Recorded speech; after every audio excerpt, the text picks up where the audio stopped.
श्री स्वामी समर्थ. तुम्हा सर्वांचे स्वामी कृपा या चॅनलमध्ये स्वागत आहे. तर मित्रांनो, तुमच्या आयुष्यात असा कोणी आहे का जो सतत तुमच्या विरोधामध्ये बोलत असतो, तुमच्या कामामध्ये अडथळे आणतो. तसं तुमचं चांगलं होत असताना असं त्यांना सहन होत नाही किंवा आवडत नाही. कळत नकळत तुमच्या आयुष्यात नकारात्मकता निर्माण होत राहते.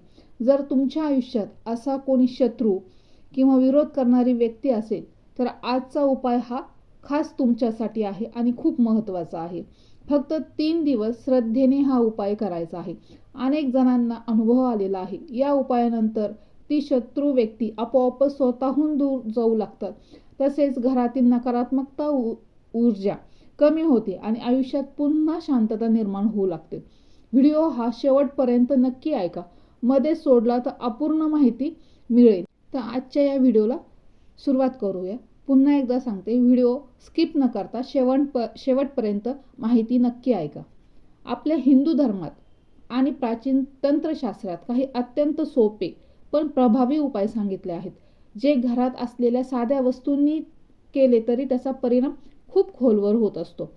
अनेक लोक मोठे मोठे यज्ञ करतात, महागड्या पूजा पाठ करतात, पण कधी कधी साधा सुद्धा उपाय सुद्धा, अगदी छोटासा एक उपाय सुद्धा मोठा परिणाम देऊन जातो. आज आपण तो उपाय पाहणार आहोत. तो उपाय म्हणजे आपल्याला अगदी आपल्या घरामध्ये उपलब्ध होणारी वस्तू आहे त्यापासून करायचा आहे. तर तो आहे पिवळ्या मोहरीचा उपाय. तर पिवळ्या मोहरीचे अनेक उपाय आपण पाहिलेले आहेत. तर हा अत्यंत प्रभावी असा उपाय आहे. तर पिवळी मोहरी ही आपल्या स्वयंपाकघरात सहज मिळते.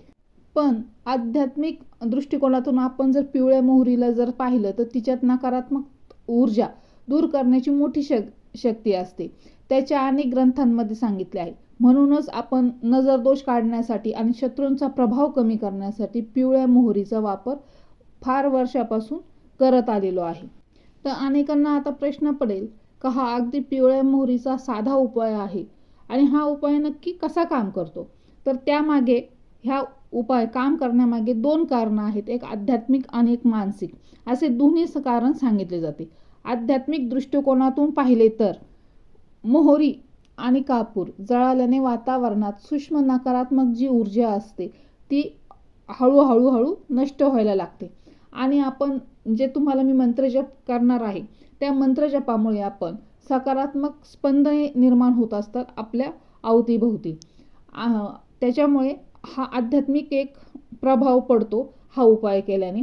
त्यानंतरून मानसिक दृष्टिकोनातून पाहिलं तर जेव्हा आपण हा उपाय करतो, श्रद्धेने करतो, विश्वासाने करतो आणि आपण हा उपाय शांत मनाने उपाय करणार आहोत, तर तेव्हा आपल्या मनातील काय होतं, भीती कमी होते, आत्मविश्वास वाढतो आणि ऊर्जा सकारात्मकता बनते आणि त्यामुळे आपली जी परिस्थिती आहे ती बदलायला सुरुवात होते. अशा प्रकारे हा उपाय काम करत असतो. म्हणजे मानसिक आणि आध्यात्मिक दोन्ही दृष्टिकोनातून हा उपाय काम करत असतो. तर हा उपाय करण्यासाठी फार मोठी तयारी नाही लागत.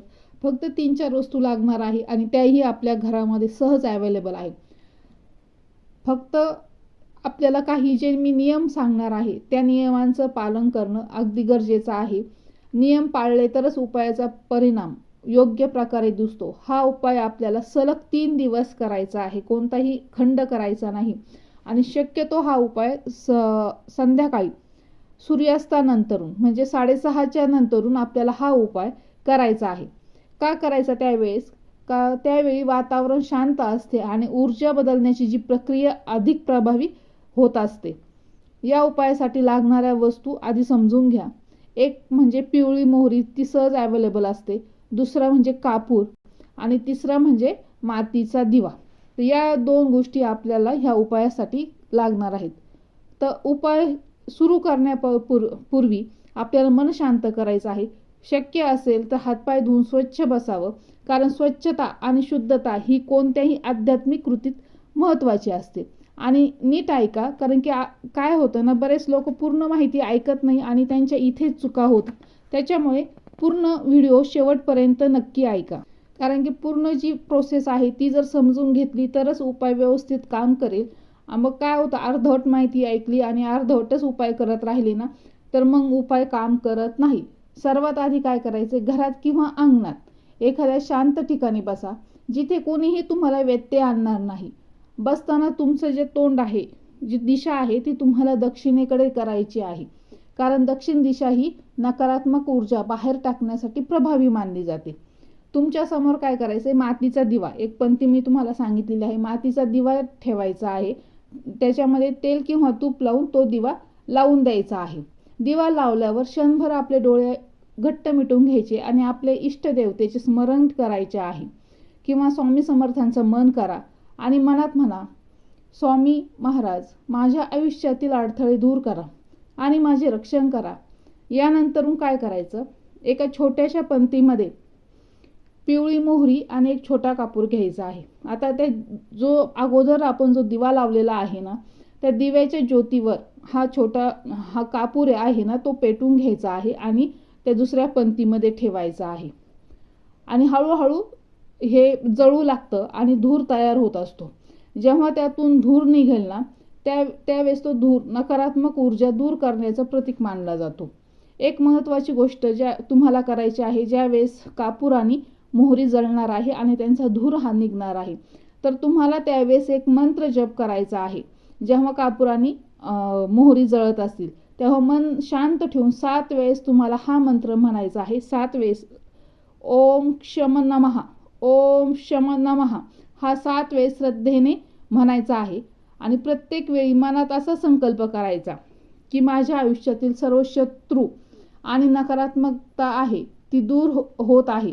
आणि मंत्र जप करताना मनात भीती किंवा राग ठेवायचा नाहीये, कारण सकारात्मक भावनेने केलेला मंत्र जप अधिक प्रभावी मानला जातो. जेव्हा मोहरी आणि कापूर आहे त्याची राख तयार होईल, तेव्हा ती राख काय करायची, एका कागदात किंवा छोट्याशा डबीत जमा करायची. पण लक्षात घ्या, ती लगेच विसर्जित करायची नाही किंवा कचऱ्यामध्ये लगेच टाकून द्यायची नाही किंवा झाडांच्या खोडाला ती टाकून द्यायची नाही किंवा घरात पण टाकायची नाही. तर ती तुम्हाला काय करायचं आहे, 3 दिवस हा तुमचा उपाय झाल्यानंतर तुम्हाला वाहत्या पाण्यामध्ये विसर्जित करायची आहे. म्हणजे नदी असेल तर अतिउत्तम, नाहीतर एखाद्या नाल्यात किंवा वाहत्या पाण्यात म्हणजे ती राख टाकायची आहे. कारण असं मानलं जातं की वाहत्या पाण्यामध्ये ना नकारात्मकता जी आहे तर ती दूर घेऊन जाते.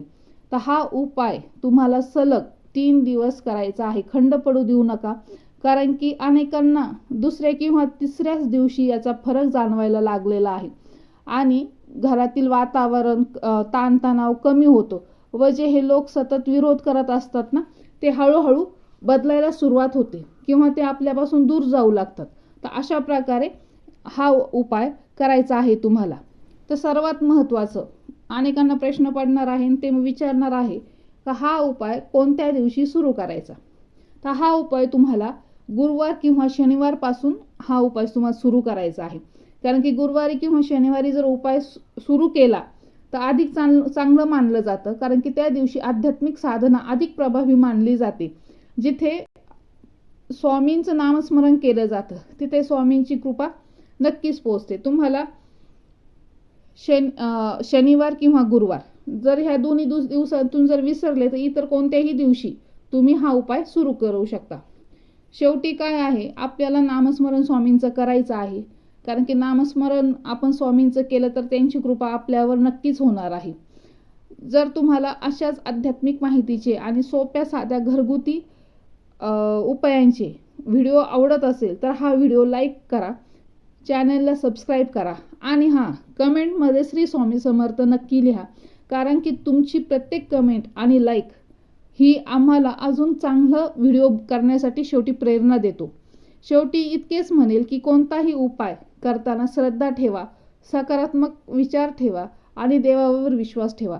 कारण की देवाची कृपा असेल तर मोठ्यात मोठी अडचणसुद्धा दूर होऊ शकते. आणि कमेंटमध्ये श्री स्वामी समर्थ नक्की लिहा. श्री स्वामी समर्थ.